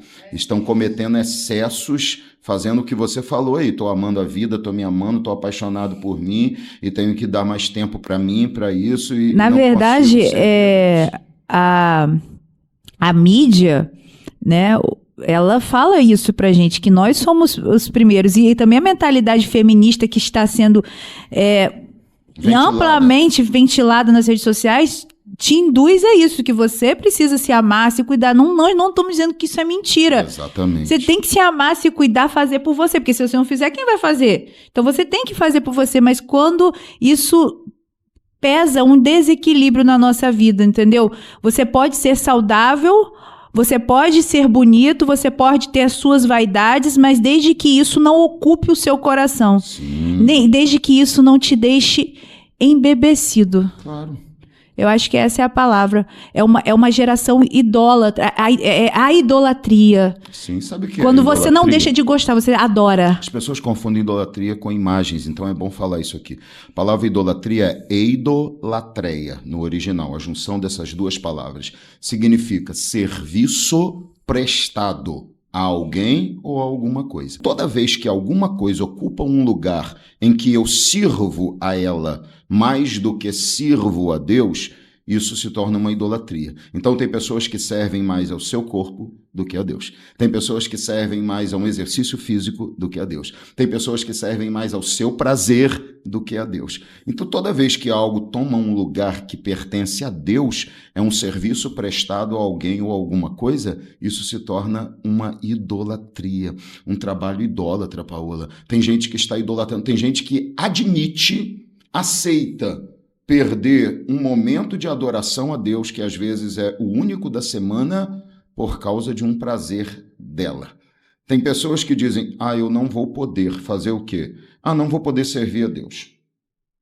Não vou poder participar do Ministério de Louvor, da cantata de Natal, Paola. Por quê? Não, porque os dias do ensaio é o dia que eu tenho que agora ir para a academia, porque ano passado eu não estava treinando, eu não estava cuidando da minha saúde, mas eu tive uma mudança e agora eu comecei a cuidar da saúde. Então eu trabalho o dia inteiro e eu não posso deixar de estar na academia um dia por semana para ver o ensaio da cantata, porque todo dia eu tenho que estar lá. Opa, para aí. Então eu já não consigo mais servir a Deus porque melhorei a minha vida e eu estou tão idólatra com isso que eu não tenho mais espaço. Eu posso falar uma coisa? Eu estava conversando com uma pessoa ontem sobre isso. Essa pessoa concordou comigo. Às vezes você está até me assistindo aí. Atividade física, a gente tem que ter muita preocupação, sabe? Porque ela começa como algo indesejado, você passa depois a aceitar, você passa a gostar, e depois ela passa a ser um vício. Fica dependente dela. Então, a gente precisa entender o que é vício. Minha nutricionista, que eu esqueci de falar também, tá, gente? Nutricionista em formação. Quase. Meu Deus do céu. Minha filha, prima filha, considero, ministra de louvor, pregadora da palavra, mãe, empresária. Mas eu tenho tempo para Deus. Deixa eu voltar, porque eu falava isso tudo para ele. Que eu não tinha tempo, porque eu era tudo isso aí. Mas é que eu tô falando, Jesus, agora eu tenho tempo sim, tá? Deixa eu com a minha perna no meu lugar, pelo amor de Deus. Tá certo. Então, mas é isso que você falou. Por quê? O que o exercício libera de hormônios prazerosos em nosso cérebro? Vai liberar serotonina, vai liberar endorfina. Você vai estar extremamente empolgado, para não dizer outras palavras que não iriam soar bem aqui. Você vai estar muito empolgado depois de terminar a sua atividade física. Então, tem gente que fica dependente dessa empolgação e desses hormônios e não consegue deixar de fazer. Aí eu pergunto, por que a gente não consegue mais ou usar a mesma expressão, tá? Embora... Se empolgar, se embebedar pela presença. Se embebedar. A Bíblia diz, não vos embebedeis do vinho no qual há dissolução. Você sabia que isso estava na minha oração? Enchei-vos do Espírito. Eu falei, Senhor, eu quero sentir o mesmo prazer que eu sinto nas minhas atividades secundárias na tua presença. Exatamente. E eu não estou dando tempo a você para se manifestar. Claro. Então, como eu vou gerar em mim esse prazer se eu não tenho tempo para isso? Paola, o louco é que as pessoas, elas aceitam 1 ano, 2 anos de um processo físico para o emagrecimento e para moldar o corpo que elas querem, 3, 4 anos, o tempo que for preciso. E elas acreditam que o relacionamento com Deus que elas querem ter tem que acontecer em uma oração apenas. Elas acreditam que o avanço espiritual, a comunhão, a presença de Deus, a aproximação de Deus, esse relacionamento que você está falando aí, esse prazer de estar na presença de Deus, esse desejo, essa alegria, o sentir falta de Deus, da palavra dele, vai acontecer com 1 hora por semana na igreja, 2 horinhas por semana, em um relacionamento tão superficial, e que isso vai trazer resultado. Aí elas dizem, eu não consigo sentir prazer em Deus como eu sinto lá, então eu preciso daquilo ali. É lógico, aquilo ocupa 80%, 90% do seu tempo, e Deus fica com minutos, com décimos da sua vida, e a gente quer que tenhamos com Deus o mesmo relacionamento prazeroso que temos com o exercício, com a vida, com o prazer, com a comida, com a viagem, com tudo, se a gente dedica extremo tempo a isso e nada para Deus. Nunca vai acontecer. A gente não dá oportunidade para a presença se manifestar, sabia? Não dá. A gente não dá tempo a Deus nem para falar. Aí a gente quer que 2 horas do culto a gente saia transformado. Não vai acontecer transformação dentro da igreja se você não encontrar Deus dentro da sua casa. Filha, nós somos a geração Saul. Samuel tá vindo? Cadê ele? Não chegou. Não? Então eu vou sacrificar. Vou fazer da minha forma. Porque eu não consigo esperar. A gente clama e fala, Deus, muda a minha história, muda a minha vida, enche a minha vida da tua presença hoje. Amanhã a gente acorda e diz, opa, não senti ainda. Vou fazer mais uma vez, só mais uma chance para o Senhor, hein? Como se a gente estivesse no comando, como se Deus dependesse da gente. A gente chega a abusar e diz assim, Deus, eu vou orar mais uma vez hoje, mas se eu não for cheio do Espírito Santo, eu desisto, eu paro. Como se Deus falasse assim, deixa eu encher logo a Paola, o Anderson, porque senão eles não vão ser mais um vaso de boca para cima para eu encher. Como se Deus dependesse da gente. Então a gente quer imprensar Deus e obrigar Deus a nos encher na hora que a gente quer. Quando a Bíblia diz, fica em Jerusalém até do alto ser revestido de poder. Quando vai ser? Não te interessa. Quando Deus quiser, você não pode sair de lá, não pode parar de buscar, não pode parar de orar, até que do alto seja revestido de poder. Então a minha função não é determinar o tempo. Os discípulos perguntaram, quando acontecerão essas coisas? Jesus falou, a vós outros não cabe saber o tempo que Deus reservou para a sua própria atuação. Eu não tenho que saber o tempo de Deus, eu tenho que ficar em Jerusalém. As pessoas não querem mais ficar em Jerusalém, minha filha. As pessoas não querem mais esperar por Deus, elas não querem mais buscar Deus. Hoje a gente tem muitos subterfúgios, a gente tem muitas cisternas que acabam atraindo a nossa atenção e tirando a gente da fonte. Mas sabe qual o problema? É que não vai adiantar nada disso. Chegar diante de Deus e falar assim, Senhor, o Senhor sabe que no meu tempo tinha muita distração. O Senhor sabe que tinha muita coisa. A vida era muito corrida. Senhor, o Senhor sabe que no meu tempo a vida era louca. Gente, assim, é querer dar um diploma de bobo para Deus, entendeu? Jesus, né? O maior exemplo, não tinha tempo para orar? Entendeu? O próprio Jesus orava. Poxa, por que eu não vou orar? Exatamente, você está completamente certo. Jesus que sabia tudo que ele tinha que fazer, ele tinha a mente de Deus. Ele falou com os discípulos, é sério que vocês não podem vigiar comigo nem uma hora sem ter sono, sem dormir? Paulo, as pessoas não conseguem, elas conseguem ler mensagens no WhatsApp com as pessoas, Instagram, redes sociais, revistas, o que for online, tudo, elas conseguem ver vídeos e ficam embebedadas pelos memes da internet durante horas. Viram madrugada, elas não conseguem 1 hora ouvir um podcast desse aqui sem se sentirem completamente agoniadas. Elas não conseguem ficar 1 hora sentadas ouvindo uma palavra no culto sem acharem que estão perdendo o seu tempo, sem desejarem, viajarem na mente para ir para longe dali. Elas não conseguem entender a necessidade de dedicar 2 dias na semana, 3 para Deus, quanto mais 1 hora em casa de oração, de palavra, de estudo. Eu falei essa semana na igreja, se você só ler a Bíblia em velocidade que a gente lê no púlpito, durante 30 minutos você vai ler em média de 5 a 7 capítulos da Bíblia, dependendo do capítulo, do tamanho por dia. Se você fizer isso, em uma média de 7 capítulos, você lê a Bíblia toda em 6 meses. Como que eu vou justificar para Deus que eu tenho 30 anos de crente e nunca li a Bíblia? Como que eu vou dizer que não tive tempo para isso? Se eu leio 3 capítulos por dia, eu leio a Bíblia toda em um ano, e esses 3 capítulos vão tomar de mim aí 10 a 12 minutos por dia, e eu tenho 20 anos na presença de Deus e digo, nunca consegui ler a tua palavra. Como eu vou olhar para o Criador e me justificar disso? Como? Que justificativa eu tenho? Deus vai olhar para mim e vai falar, para não piorar a sua história. Sabe aquele negócio de tudo que você falar pode ser usado contra você? Então fica quieto, que é melhor para você. Não tente se justificar, porque não há justificativa. Eu não posso me justificar com um injustificável. Então eu preciso entender a minha responsabilidade. Mas você tinha um texto para ler aí. Tinha um texto e eu vou te falar. Você que é fera aí na Bíblia, você acha o capítulo, porque eu cortei exatamente qual é o capítulo. Eu não sei qual é o capítulo de Jeremias, mas eu vou ler o texto. Vou ler o versículo 7. Deus falando sobre o que ele fez pelo povo. Olha só, eu achei muito forte isso, que tem tudo a ver com o que a gente está falando hoje, transformando bênção em maldição. Olha o que ele fala, do que ele fez. Eu vos introduzi numa terra fértil, para comerdes o seu fruto e o seu bem. Ou seja, eu fiz uma coisa maravilhosa por vocês. Mas quando vocês entraram nela, contaminaram a própria terra, e da minha herança fizeste uma abominação. Ou seja, e da bênção vocês fizeram uma maldição. Olha só, e os sacerdotes não disseram. Quem tinha que perceber a ausência de Deus não percebeu, falou assim, onde está o Senhor? Eles não disseram isso. E os que tratavam da lei não me conheceram. E os pastores prevaricaram contra mim, e os profetas profetizaram por Baal, e olha isso daqui, e andaram após o que é de nenhum proveito. Jeremias 2, 7 e 8. Aí eu vou continuar lendo aqui, só mais alguns versículos. Tá dizendo, eu achei muito forte isso.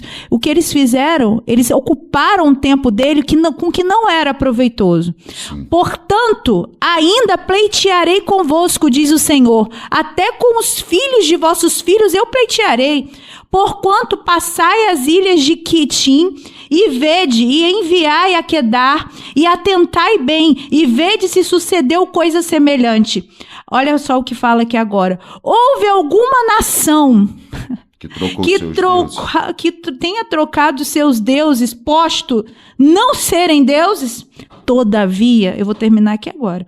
Todavia, o meu povo trocou a minha glória pelo que é, mais uma vez, de nenhum proveito. Isso é muito forte, essa denúncia que Deus faz. Eu preparei uma terra e vocês estragaram a terra. E quem tinha que se levantar e perceber que é a igreja, sim, não percebeu, porque ela estava ocupada com coisas que não têm proveito. Claro. A gente vive, Paola, caiu o meu tablet aqui. A gente vive a geração que vive buscando alternativa de culto. Quando Israel se dividiu, um problema foi criado. Jeroboão ficou com o reino do norte, o reino do sul com Roboão, e tudo que era espiritual ficou no reino do sul, porque Jerusalém, território de Benjamim, junto com Judá, ficou sob o domínio de Roboão. E a regra, a lei, a palavra do Senhor era lugar de culto, Jerusalém. Lugar de adorar, Jerusalém. Lugar de entregar sacrifícios, Jerusalém. Então Jeroboão ficou com um problema. Qual o problema que ele tinha? Eu não tenho Deus. Porque ele realmente não tinha Deus. Entende? E ao invés de buscar a Deus e de entender o que era necessário fazer, ele resolveu criar uma alternativa para Israel cultuar. Então, qual é a alternativa que ele cria? Um bezerro de ouro. Ele fala, vou lembrar aqui dos antepassados, o que Arão fez, se Arão fez, eu posso fazer também. Então, a Bíblia diz que ele coloca um bezerro de ouro em Dan e outro em Berseba, extremo norte, extremo sul. E ele diz, Israel, para que ir a Jerusalém para adorar? Para que se deslocar até Jerusalém? Aqui os deuses que vos tiraram do Egito, adore a eles. A nossa geração vive isso. As pessoas, para ter Deus, precisam fazer o quê, minha filha?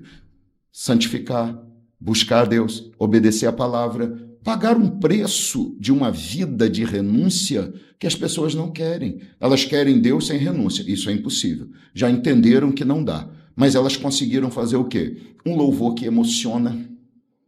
Uma palavra bem preparada, bem falada, com uma oratória magnífica. e que ao mesmo tempo faz bem ao ego. Eu falei disso semana passada na igreja, quando alguém diz assim, olha, eu gosto muito da mensagem daquele pastor, e essa é uma pessoa ímpia que está vivendo no pecado, eu fico assustado.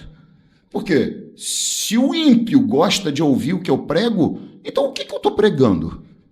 Não tem confronto na minha mensagem, não tem verdade, não tem Bíblia na minha mensagem, porque toda vez que a Bíblia foi pregada, o ímpio se espantou, tentou matar Jesus, tentou destruir Jeremias. Por quê? Porque as pessoas não ficam satisfeitas com a verdade. Então, se o ímpio gosta do que eu falo, então está faltando verdade no que eu prego. E isso é muito sério. Então, essa geração aprendeu a fazer o quê? Uma mensagem linda, que não confronta ninguém, louvores maravilhosos, instrumentos bem tocados, e o louvor toca, a música toca, emociona, entendeu? Ao mesmo tempo que você não precisa introduzir a necessidade de abandono de pecado, então as pessoas estão se batizando, ceando, sem necessidade de abandonar pecados. Alguns dias atrás uma pessoa me procurou, vou refazer aqui, tá, gente? Porque as expressões da gente às vezes são equivocadas. Há um tempo atrás, que não foram alguns dias, há um tempo atrás, um casal me procurou, ela grávida, ele do lado, querendo membrar na nossa igreja. E quando eu pedi documentos para preparar a secretaria, ela falou, não, pastor, a gente não é casado, não. Eu falei, então me esclarece uma dúvida, vocês são de uma igreja aqui em Campos, uma igreja grande, vocês falaram para mim que são obreiros nessa igreja, diáconos, sim, mas o filho dela não é seu? É. E vocês não são casados? Não, a gente nem mora na mesma casa. Aí eu falei, e o pastor de vocês sabe disso? Sabe, ele falou que não tem problema não. Quando a gente começa a aceitar que o pecado já não é mais pecado e a igreja se torna uma terra de ninguém, aonde cada um faz aquilo que quer, não tem regra, não tem Bíblia, não tem palavra, ou alguns para justificar isso dizem, não, mas a Bíblia é muito antiquada, precisamos atualizar a Bíblia. Gente, quem tentar atualizar a palavra vai acabar condenado com todas as letras, porque a Bíblia mesmo diz que quem tentar acrescentar ou tirar, seja maldito, anátema, consagrado à maldição, anátema, entende? Então, a Bíblia é clara em dizer que ela não pode ser acrescida nem diminuída, e as pessoas tentam fazer isso. Então, com todo esse contexto, o que acontece? Você não vai ter Deus se manifestando. Então, a igreja hoje é Laodiceia, rica, tem tudo, tem os melhores templos, os mais bonitos, mais tecnológicos, os melhores telões, e tudo isso é ótimo. Os melhores instrumentos, tem o melhor. Glória a Deus por isso. A única coisa que ela não pode fazer é, para ter tudo isso, colocar Jesus para fora.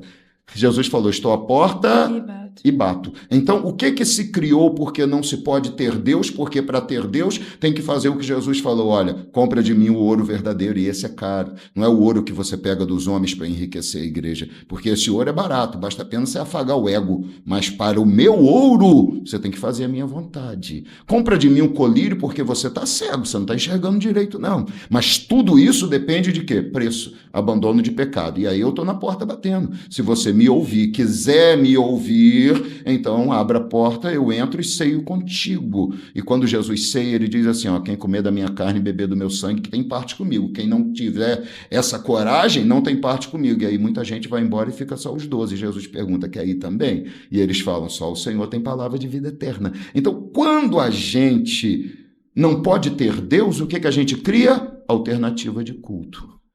Então, a alternativa de culto é tudo isso. Aí a igreja virou um grande clube social e é maravilhoso, digo isso, por favor, aprenda. É maravilhoso que a igreja tenha todo tipo de atividades sociais que ela puder fazer, mas a igreja não é um clube social, ela não pode viver só disso. Ela não pode ser um clube social onde tudo que eu faço é social. Então, eu trabalho, eu levo comida, eu ajudo as pessoas, eu tenho um culto voltado para aqueles que vão casar, eu tenho um culto para os solteiros, um culto para os jovens, um culto para isso, um culto para aquilo. É maravilhoso que tenha, mas a igreja não pode ser só um trabalho social. A igreja, antes de tudo, é uma instituição divina que precisa levar as pessoas ao céu. E para levar ao céu, eu tenho que deixar tudo que eu precisar, porque tudo que me atrapalhar a mostrar o caminho para o céu tem que ser deixado de lado. O que eu não posso é iludir as pessoas dizendo, você está na presença de Deus, e quando Jesus voltar, olhar para elas e falar assim, quem disse? Porque quem manda na minha casa, que é o céu, sou eu. Não é aquele pastor lá, não. E aí a gente fica criando alternativa de culto. Eu assisti uma ministra de louvor que eu considero muito, e ela falou uma coisa muito, muito séria.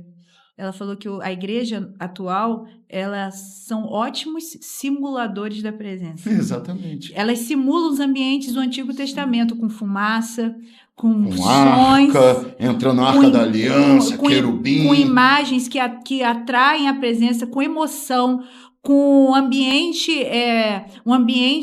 emotivo. Preparado. É uma simulação do Antigo Testamento. Não é mais a fumaça da glória, é a fumaça dos canhões.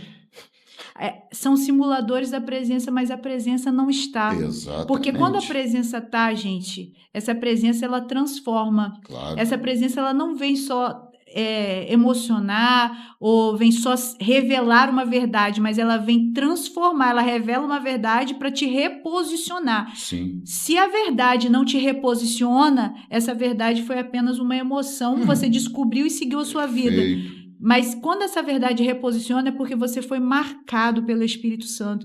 E Deus pode querer fazer isso, mas se a gente também não abrir a porta, como você falou do exemplo de Laodiceia, não acontece. Não acontece. Paola, você falou uma coisa muito real e verdadeira aí. Tudo que você falou foi real e verdadeiro, mas o que você acabou de falar aí, nós viramos especialistas em simulação de glória. Isso é verdade. Simulação da presença de Deus. Isso é grande verdade.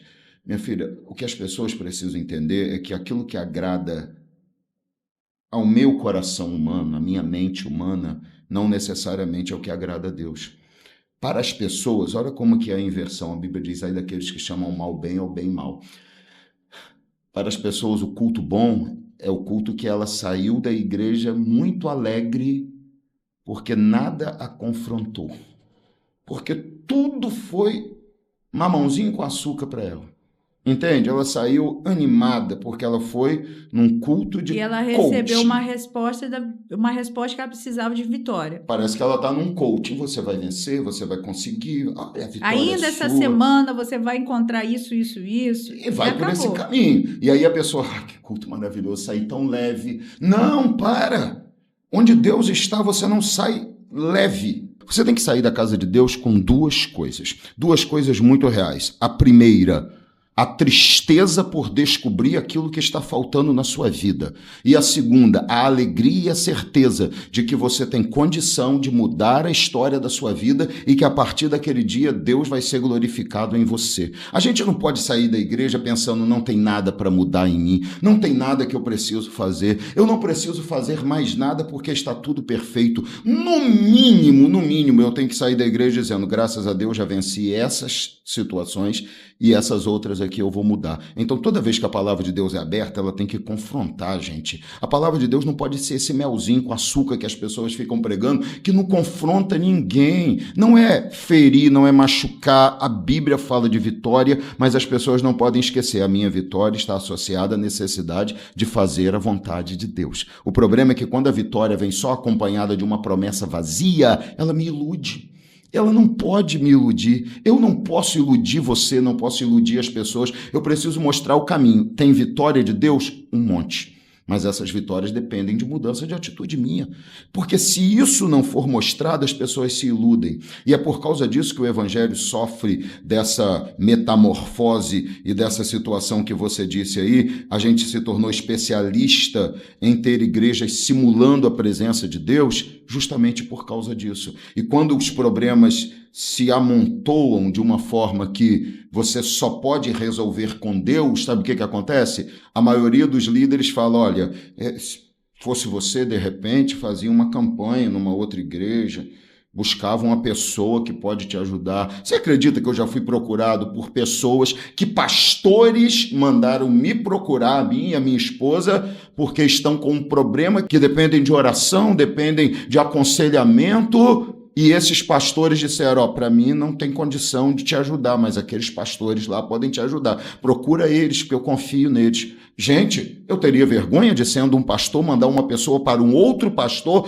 porque eu não tenho capacidade espiritual de te ajudar? Mandar uma pessoa para um psicólogo, ok, foge da minha capacidade pastoral, é um trabalho específico. Mandar uma pessoa para um nutricionista, porque eu não sei ensinar ela o que fazer para comer. Agora, mandar uma pessoa para um outro pastor para ensinar ela um caminho de vitória espiritual, para orar por ela porque eu não consigo ajudar, é um atestado de incompetência grandioso que as pessoas estão utilizando da forma mais desavergonhada possível, porque não tem Deus, porque são simuladores da presença de Deus. E a gente não pode ser assim. Teve uma vez que falei para uma irmã o seguinte, eu falei, é por isso, irmã, que você me procura, quer meus conselhos, quer que eu ore por você, mas você nunca me leva para casa, entre aspas.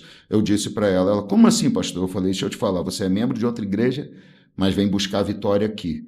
Porque para você eu sou como um carro importado muito caro, que você gosta de sentar, ligar o motor, ouvir o barulho, você até se arrepia quando ouve o barulho, mas na hora que o vendedor fala, vai levar? Não, é muito caro para mim.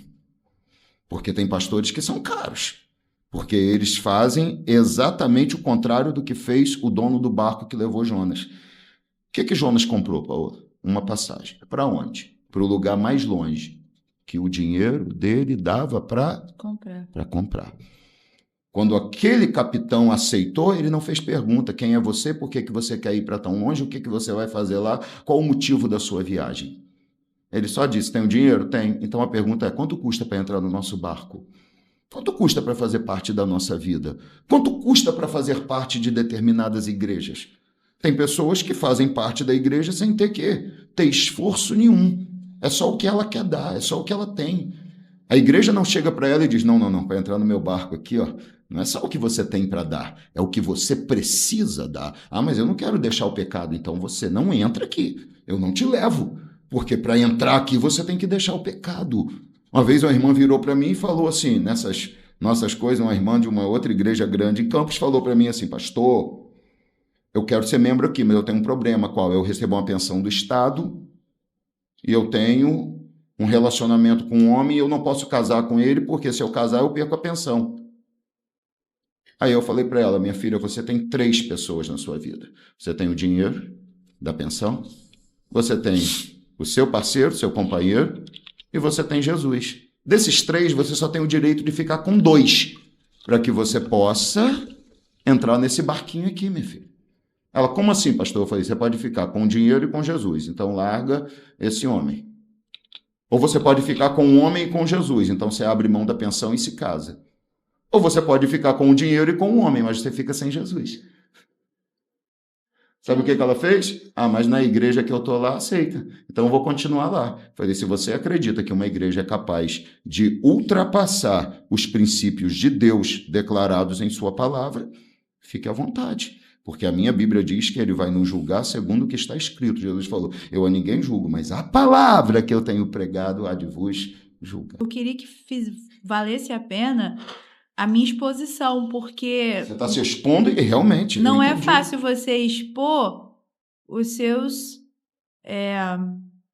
embaraços. As pessoas só vão expor as suas vitórias. Agora eu estou expondo para você os pecados que me provocam e que eu preciso lutar contra eles. Mas eu estou falando também de uma história de amor de um Deus que não quer nos perder e que ele nos para poder a gente ouvir a voz dele quando a gente não ouve no meio da nossa caminhada. Verdade. Então, eu estou aqui, mas para ser um canal de bênção na sua vida, entendeu? Para que você também se avalie, para que às vezes não precise passar por situações dolorosas, mas que você consiga aprender com a lição dos outros, né? Perfeito.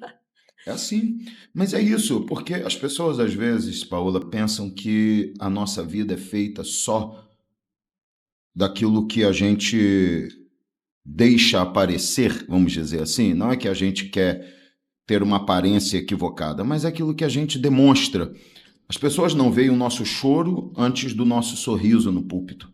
Elas não veem as nossas lágrimas antes da mensagem, antes do louvor. Elas só veem aquilo que a gente vai mostrar. Elas não entendem que para que a gente cresça espiritualmente, às vezes a gente leva algumas pauladas de Jesus, alguns tombos, alguns sofrimentos, a gente vive conflitos, leva a ele resolve esses conflitos, às vezes nos ensinando disciplinarmente como mudar. E isso nos torna menores? Não. Isso nos envergonha? Não. Quem tem que ter vergonha é quem está pecando e não quer buscar em Deus uma solução para a sua vida. Quem tem que ter vergonha é quem não entende a necessidade de levar a Deus os seus conflitos e pedir que Ele ajude. Todo dia eu oro e peço a Deus, olha os meus conflitos, olha as minhas dificuldades, olha aquilo que eu preciso, olha o que eu preciso mudar. Eu falo com Deus todo dia. Por quê? Porque eu sei que toda vez que Deus me sondar tem coisas para mudar, e porque eu sei aquilo que eu ainda preciso fazer e que Deus quer que eu faça, e todos os dias eu luto para conseguir alcançar cada vez mais. Então esse é um processo contínuo na nossa vida,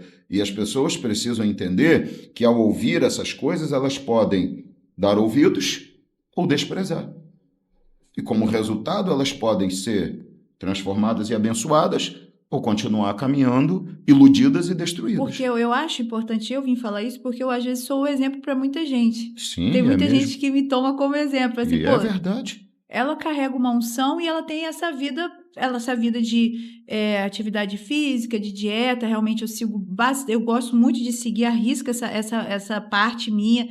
E a pessoa assim, poxa, se ela carrega uma unção, se ela tem um ministério, se eu vejo ela cheia de Deus, às vezes na sua cabeça e lá no altar, então a vida que ela tá é perfeita, então eu vou seguir os passos dela. Então eu tô te mostrando onde eu tô errando, para você não errar também. E mostrando que apesar de tudo isso, você precisa encontrar o equilíbrio necessário para que Deus não seja deixado de lado, porque Ele não está pedindo para você deixar de cuidar do seu corpo, Isso. não está pedindo para você deixar de comer bem, Ele só está pedindo para que Ele não seja deixado de lado. Para que eu não queira mais o prazer de ter essa vida do que a presença. Essa é a chave do texto hoje. Se a sua fonte de prazer ainda está em Deus, essa é a pergunta. Se você parar para olhar assim, tira tudo, mas se tirar Deus eu morro. Agora, se falar assim, tira a igreja, tira Deus, mas se tirar de mim aquela atividade física, se tirar a coisa, o que eu faço? Essa é a pergunta que a gente precisa se fazer, porque se isso faz assim, eu morro sem isso daí, e essa resposta não for Deus, o seu altar está contaminado. Às vezes as pessoas são saudosas de uma geração passada, né? Ah, que tempo que a gente viveu, que coisa maravilhosa. Olha, eu ouvia falar de cultos maravilhosos. Eita! Elas só esquecem que as atitudes eram diferentes. Por exemplo, no meu tempo, até hoje, mas hoje isso não acontece mais, mas no meu tempo, quando uma visita chegava na minha casa no domingo, querido, vamos para a igreja? Ah, não, eu tenho compromisso marcado com Cristo. Ele está na minha agenda. Hoje tem culto. Eu não vou deixar de ir para o culto porque você veio aqui me visitar sem marcar comigo. Se você tivesse me ligado, combinado, você chegava aqui mais cedo. E agora como é? Eu vou adorar a Deus. Não vou ficar em casa com você, não. Quantas pessoas fazem isso hoje, pô? Tem gente que chama alguém para sua casa no domingo à noite como se o domingo à noite não fosse nada. Tem gente que marca compromissos para o domingo à noite como se o domingo à noite fosse um dia comum, como se essa pessoa não tivesse compromisso nenhum no domingo à noite. Então, domingo à noite, cara, vamos ver o jogo lá com a gente domingo à noite? Ah, vou sim. Por quê? Porque domingo à noite para ele é um dia que ele não tem compromisso, porque o compromisso com Deus é reduzido a extremamente o tempo que me sobra. Não é o tempo que me custa, é o tempo que me sobra. É aquilo que não me custa nada. Davi foi mestre nisso, né? Como ofereceria ao meu Senhor um sacrifício que não me custe nada? Então, o que não me custa nada não tem valor nenhum. Como que eu quero ser aceito, recebido e que Deus me honre, me abençoe, que Deus atenda aos meus clamores e orações, se o que eu ofereço a Ele é o que não me custa? Se não tem preço no que eu ofereço a Ele da minha vida, por que eu tenho que ser prioridade para Ele? Só estou oferecendo a Ele o que eu ofereceria a qualquer um, só dou a Ele o que eu daria para qualquer pessoa, só faço por Ele aquilo que eu faria por qualquer um. Como que eu quero ser prioridade para Deus? Quase impossível. Então isso é muito sério, minha filha. Mas diga para mim, o que mais você tem para a gente aí? Não, eu não quero mais ocupar o tempo não também. Quer Falando não? demais, tu falou demais. Tão bom. Eu queria só deixar 3 versículos para vocês. 2 deles estão em Deuteronômio, um no capítulo 8, no versículo 12. Quando comerem e se fartarem, quando vocês construírem boas casas e nelas morarem, ou seja, quando seus sonhos forem satisfeitos, e quando seus rebanhos e ovelhas se multiplicarem, e a sua prata e o seu ouro aumentarem, e tudo o que tiverem se tornar abundante, tenham o cuidado de não esquecer o Senhor, o seu Deus. Deuteronômio 32, 15. O povo escolhido ficou rico, mas se rebelou contra Deus. Enriqueceu, progrediu, ficou satisfeito, mas abandonou Deus, o seu Criador, e rejeitou o seu protetor e o seu Salvador. Ah, mas isso é Antigo Testamento. Vou só fechar com uma passagem de Lucas. Lucas capítulo 14, versículo 26. Se alguém, ainda hoje, deseja me seguir e ama o seu pai, a sua mãe, a sua esposa, seus filhos, seus irmãos, suas irmãs, até mesmo a sua própria vida, mais do que a mim, não pode ser meu discípulo. Deus nem fala mais nada, né?